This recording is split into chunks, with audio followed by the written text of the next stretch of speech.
जहाँ ऊंचे ऊंचे सागवान के पेड़ों के बीच रानो चिड़िया का एक छोटा सा संसार बसता था।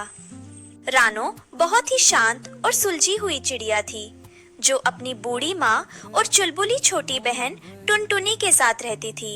एक दोपहर जंगल का मौसम अचानक बदल गया। दोपहर में ही अंधेरा छा गया और पक्षियों की चहचहाहट की जगह हवाओं की डरावनी साए साए ने ले ली। माँ, देखो आसमान कैसा काला हो गया है। मुझे लगता है बहुत भीषण तूफान आने वाला है।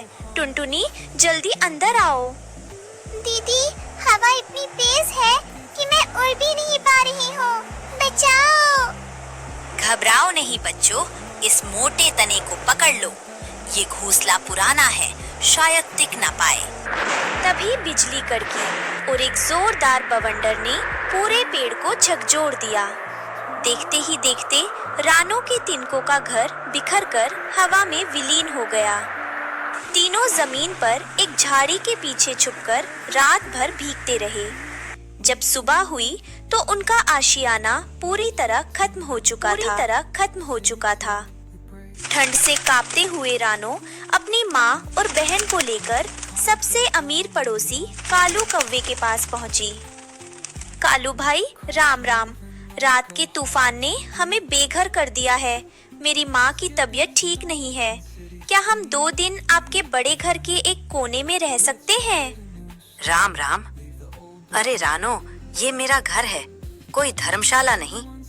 कल को कोई भी आकर कहेगा कि कोने में जगह दे दो, तो मैं कहाँ जाऊंगा? जाओ, कहीं और रास्ता देखो। रानो निराश होकर मिट्ठू तोते के पास गई, जिसके पास फलों से भरा एक सुंदर घर था।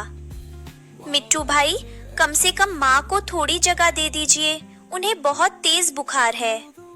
देखो रानो, जो चिड़िया अपना घर नहीं संभाल सकती, वो दूसरों पर बोझ ही बनती है।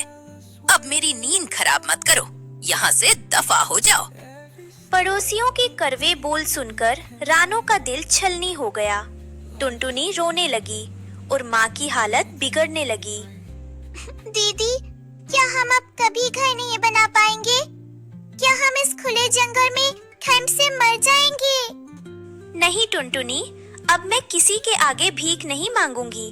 हम अपना घर खुद बनाएंगे और ऐसा बनाएंगे कि दुनिया देखती रह जाएगी। तभी माँ ने खांसते हुए कहा, बेटी, हिम्मत मत हारना। उस नीली पहाड़ी के पीछे एक अनजान घाटी है। वहाँ कुछ अनोखे पौधे उगते हैं, शायद वहाँ हमें सहारा मिल जाए। रानो अपनी माँ को पीठ पर लादकर और टुनटुनी का हाथ पकड़कर चल पड़ी। नीली पहाड़ी के पीछे का नजारा किसी सपने जैसा था। वहाँ हवा में संगीत था और पेड़ों से एक हल्की नीली रोशनी निकल रही थी। तभी रानो की नजर तालाब के किनारे लगे उन विशाल और चमकते हुए जादुई पत्तों पर पड़ी। जैसे ही रानो ने एक पत्ते को छूने के लिए अपनी चोंच बढ़ाई, पूरा जंगल एक गूंजती हुई मधुर आवाज से भर गया। ठहरो नन्ही रानो, हमें छूने का साहस केवल वही कर सकता है जिसके आंसुओं में स्वार्थ ना हो और जिसकी उड़ान में दूसरों का भला हो। हे दिव्य पत्तों, मैं अपने लिए कुछ नहीं मांग रही। मेरी माँ बीमार है, मेरी बहन ठंड से कांप रही है। हमारे पास सिर छुपाने की जगह नहीं है। क्या आप हमें आसरा देंगे? हमने तुम्हारी परीक्षा ली थी रानो। हमने देखा कि कैसे तुमने कालू और मिट्ठू के तानों को सहकर भी अपने मन में कड़वाहट नहीं आने दी। हम साधारण पत्ते नहीं हैं, हम संवेदना के पत्ते हैं। आओ, हमें अपनी चोंच से उठाओ, हम खुद ब खुद तुम्हारा घर बन जाएंगे। रानो, हमें एक दूसरे से जोड़ती जाओ। जब तक तुम्हारा इरादा नेक है, हम पत्थर से भी मजबूत और रुई से भी नरम रहेंगे। रानो ने तुरंत काम शुरू किया। उसने अपनी चोंच से उन भारी और रेशमी पत्तों को बुना। जैसे जैसे घर बनता गया, वो एक महल की तरह दिखने लगा। घर के अंदर घुसते ही एक दिव्य खुशबू और गर्माहट महसूस होने लगी। दीदी, देखो, इस घर के अंदर तो बारिश की एक बूंद भी नहीं आ रही। और माँ, देखो, आपका बुखार भी उतर गया। ये तेरी मेहनत और नेकदिली का फल है रानो। कुछ हफ्ते बाद जंगल में अब तक की सबसे भयानक बारिश हुई। 7 दिनों तक सूरज नहीं निकला।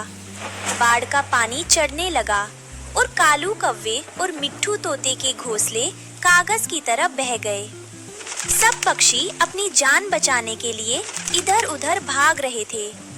तभी उन्हें दूर पहाड़ी पर एक सुनहरी रोशनी दिखाई दी।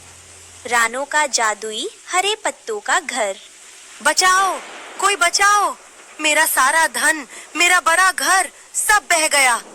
पानी मेरे गले तक आ गया है। कालू भाई, हमने रानो को दुत्कारा था। आज भगवान हमें सजा दे रहे हैं। देखो, रानो का घर तो पानी के ऊपर तैर रहा है। वे दोनों किसी तरह रानो के दरवाजे पर पहुंचे। रानो, रानो, दरवाजा खोलो, हम डूब रहे हैं। रानो, हमें बचा लो। हमने तुम्हारे साथ बहुत बुरा किया। हमें अपनी गलती का एहसास है। अब क्यों आए हो? तब तो कह रहे थे कि हम बोझ हैं। जाओ, अपने बड़े घर में रहो। रुको टुनटुनी,